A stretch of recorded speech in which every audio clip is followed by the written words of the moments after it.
Bonjour à tous. Alors, faire un point rapide sur l'immunité. Alors, je ne vais pas exposer ce qu'est l'immunité, mais dire qu'il est très important, particulièrement dans les maladies de Lyme chronique, mais aussi dès lors où on a suspicion, et puis je dirais que c'est un peu commun pour tout le monde, avec ou sans Lyme, mais avec la maladie de Lyme chronique, c'est vraiment capital.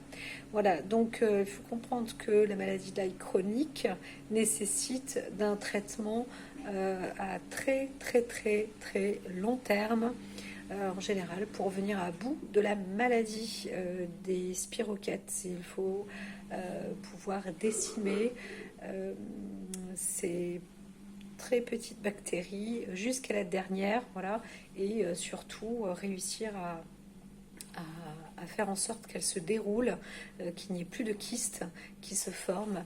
Donc c'est vrai que le traitement est très très très très long, très hard, c'est robuste, ça demande vraiment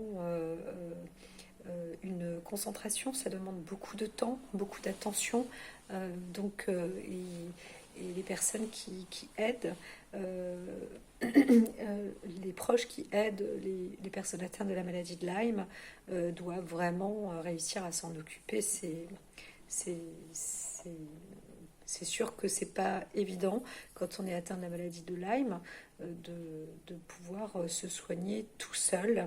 Et donc il y a quand même beaucoup de choses à mettre en place pour pouvoir s'en sortir et se guérir. Donc il faut quand même tenir et tenir bon et surtout toujours avoir à l'esprit que la guérison est faisable. Moi je ne suis pas encore guérie mais quand même ça va nettement mieux. Donc voilà, c'est pour ça, c'est pourquoi je mets en avant aussi l'importance des soins et de dire qu'il ne faut pas lâcher dès lors où vous portez un traitement allopathique, il ne faut pas lâcher et surtout tenir bon bien sûr, mais surtout prendre soin du corps parce que l'immunité peut très très vite s'écrouler vu que Borrelia et les co-infections de Borrelia attaquent particulièrement le système immunitaire. Donc quand on a un bon système immunitaire, c'est bien,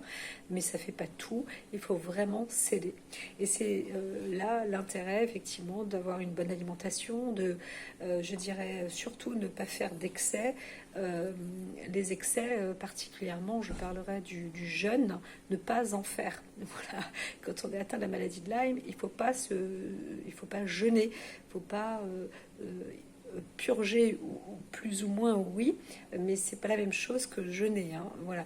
Donc jeûner, ça veut dire ne pas manger, faire des abstinences et tout. Non, puisque en plus la maladie souvent elle rend anémique. Donc il vaut mieux se forcer à manger. Parfois, il y a des traitements, j'en ai eu un, qui m'a donné des envies de sucre. Ça, c'était absolument mauvais aussi.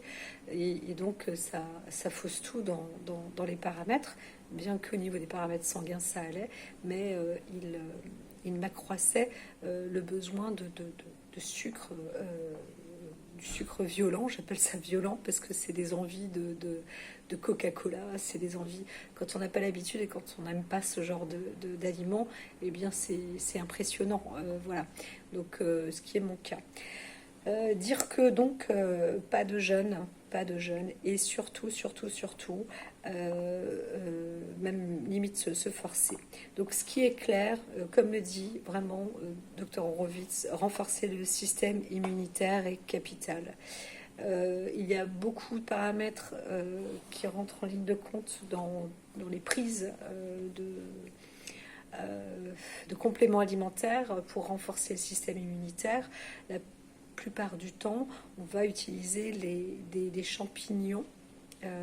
C'est pas des types de champignons de Paris, c'est justement des champignons qui sont isolés, qui poussent comme ça même dans des champs plus ou moins radioactifs, mais justement ils arrivent à renforcer, à faire une nouvelle pousse comme ça de système immunitaire, et puis ils sont très riches, très forts en acides aminés, je ne sais pas comment ils y arrivent, mais c'est le shiitake, le meitake, le reiki, ça ce sont des très bons compléments alimentaires, ainsi que le desmodium.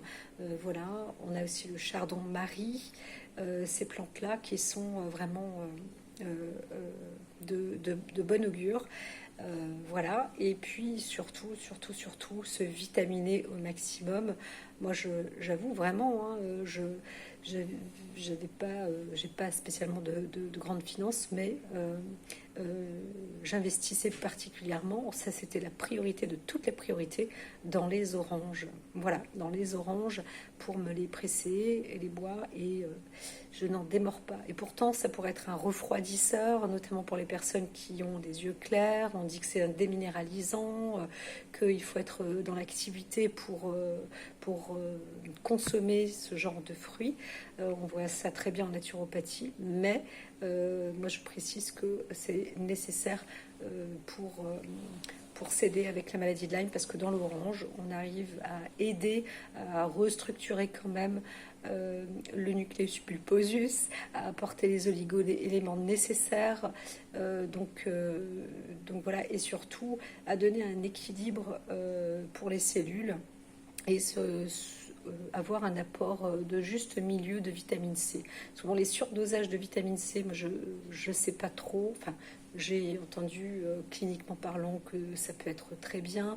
Linus Pauling aussi avait mis ça en avant à l'époque. Donc en naturopathie aussi on le recommande. Sauf que moi je trouve que c'est un problème, une vraie catastrophe de nous vendre des vitamines C comme ça en comprimé. Et je ne suis pas convaincue, parce que la vitamine C casse très très vite. Donc pour réussir à la lyophiliser avec même du stéarate de magnésium et compagnie, j'ai du mal à le croire.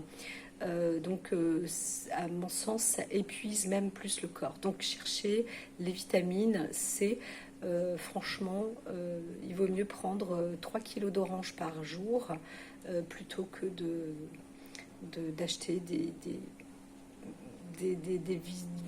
des vitamines C, même acérola et compagnie. On pense que dans les baies de goji aussi séchées, on pense que, mais c'est absolument faux, il n'y a plus de vitamine C dedans.